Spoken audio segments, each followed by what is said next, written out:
Hello. Good evening. It is day 89 of reading the Bible in a year. Oh my word. And I've still got 4 readings to do.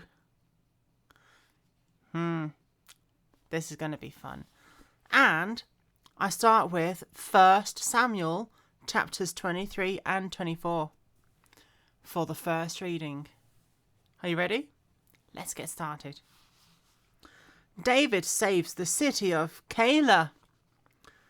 Then they told David, saying, "Look, the Philistines are fighting against Keilah, and they are robbing the threshing floors." Therefore David inquired of the Lord, saying, "Shall I go and attack these Philistines?" And the Lord said to David, "Go and attack the Philistines, and save Keilah." But David's men said to him, "Look, we are afraid here in Judah. How much more, then, if we go to Keilah against the armies of the Philistines?" Then David inquired of the Lord again. And the Lord answered him and said, "Arise, go down to Keilah, for I will deliver the Philistines into your hand." And David and his men went to Keilah and fought with the Philistines, struck them with a mighty blow, and took away their livestock. So David saved the inhabitants of Keilah. Now it happened, when Abithiah, the son of Ahimelech, fled to David at Keilah, that he went down with an ephod in his hand. And Saul was told that David had gone to Keilah. So Saul said, "God has delivered him into my hand, for he has shut himself in by entering a town that has gates and bars." Then Saul called for all the people together for war, to go down to Keilah to besiege David and his men. When David knew that Saul plotted to evil against him, he said to Abiathar the priest, "Bring the ephod here." Then David said, "O Lord God of Israel, your servant has certainly heard that Saul seeks to come to Keilah to destroy the city for my sake. Will the men of Keilah deliver me into his hand?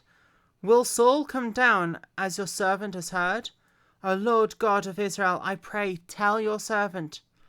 And the Lord said, "He will come down."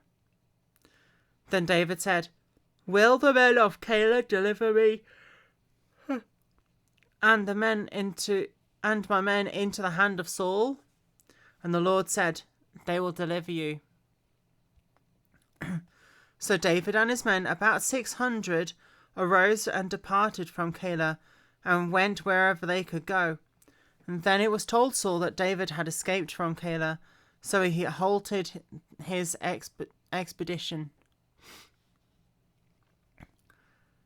David in wilderness strongholds. And David stayed in strongholds in the wilderness, and remained in the mountains in the wilderness of Ziph. Saul sought him every day, but God did not deliver him into his hand.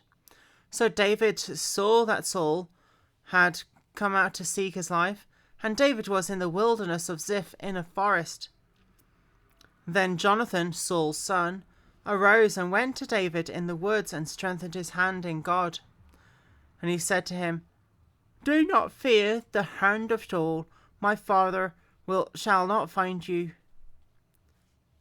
You shall be king over Israel, and I will be next to you. Even my father Saul knows that." So the two of them made a covenant before the Lord, and David stayed in the woods, and Jonathan went to his own house. Then the Ziphites came up to Saul at Gibeah, saying, "David is not hiding with us in strongholds in the woods." Is David not hiding with us in strongholds in the woods, in the hill of Hakilah, which is on the south of Jeshimon? Now therefore, O king, come down according to all the desire of your soul to come down, and our part shall be to deliver him into the king's hand." And Saul said, "Blessed are you of the Lord, for you have compassion on me." He might have yawned, I don't know. Please go and find out for sure, and see the place where his hideout is, and who has seen him there, for I am told he is very crafty. See therefore, take knowledge of all the lurking places where he hides, and come back to me with certainty, and I will go with you. And it shall be, if he is in the land, that I will search him throughout all the clans of Judah. So they rose and went to Ziph before Saul. But David and his men were in the wilderness of Maon, in the plain of the south of Jeshimon. When Saul and his men went to seek him, they told David, and therefore he went down to the rock and stayed in the wilderness of Maon. And when Saul heard that, he pursued David into the wilderness of Maon. Then Saul went on one side of the mountain, and David the other. So David made haste to get away from Saul, for Saul and his men were encircling David and his men to take them. But a messenger came to Saul, saying, "Hurry and come, for the Philistines have invaded the land." Therefore Saul returned from pursuing David and went against the Philistines, so they called that place the Rock of Escape. Then David went up from there. Oh no.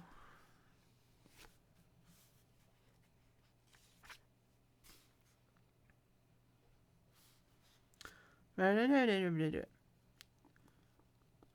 David went up from there and dwelt in the strongholds of En-gedi. If you don't know what happened, I yawned so much that my Bible closed. David spares Saul. Now it happened when Saul had returned from following the Philistines that it was told him, saying, "Take note, David is in the wilderness of En-gedi."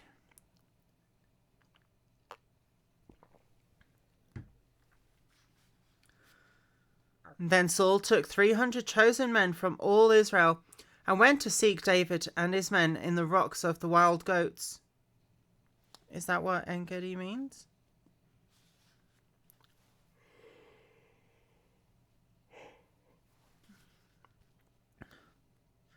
So when he came to the sheepfolds by the road, where there was a cave, and Saul went in to attend to his needs, meaning the toilet, David and his men were staying in the recesses of that cave.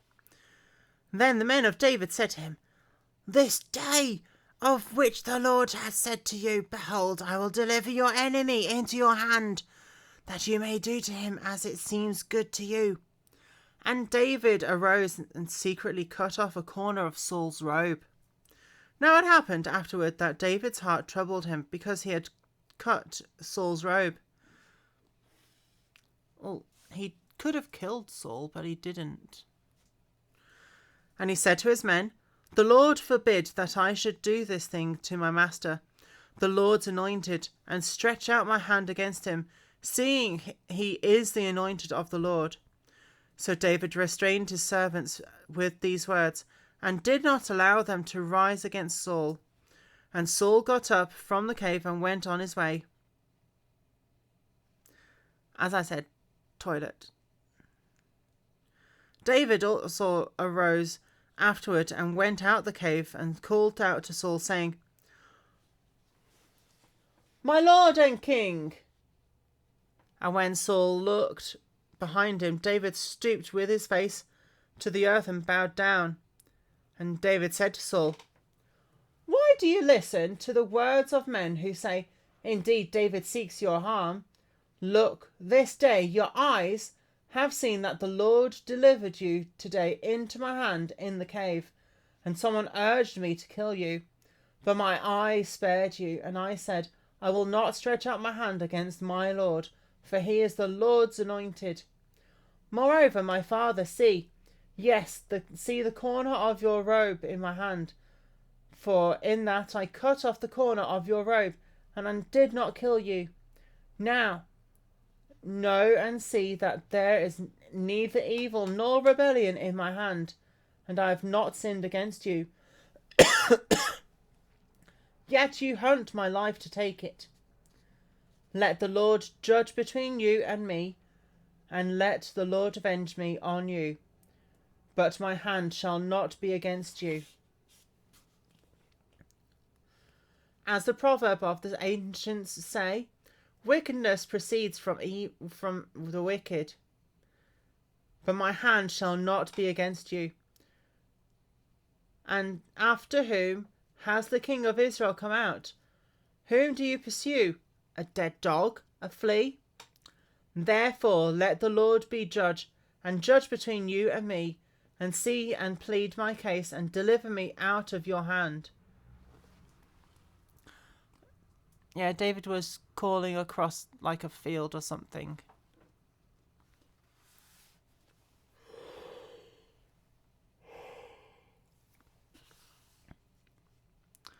So it was when David had finished speaking these words, Saul said to David, "Is this your voice, my son David?" And Saul lifted up his voice and wept. Then he said to David, "You are more righteous than I, and you have rewarded me with good, whereas I have rewarded you with evil. And you have shown this day how you have dwelt well with me. For when the Lord delivered me into your hand, you did not kill me.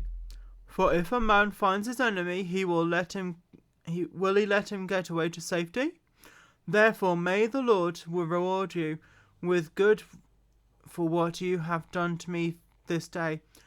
And now I know indeed that you shall surely be king, and that the kingdom of Israel shall be established in your hand. Therefore swear now to me by the Lord that you will not cut off my descendants after me, and that you will not destroy my name from my father's house." So David swore to Saul, and Saul went home, but David and his men went up to the stronghold.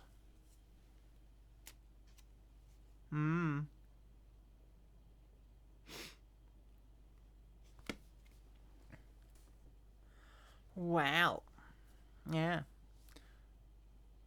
So, while Saul was very vulnerable, using a cave as a toilet, David could have easily slipped and cut off something else.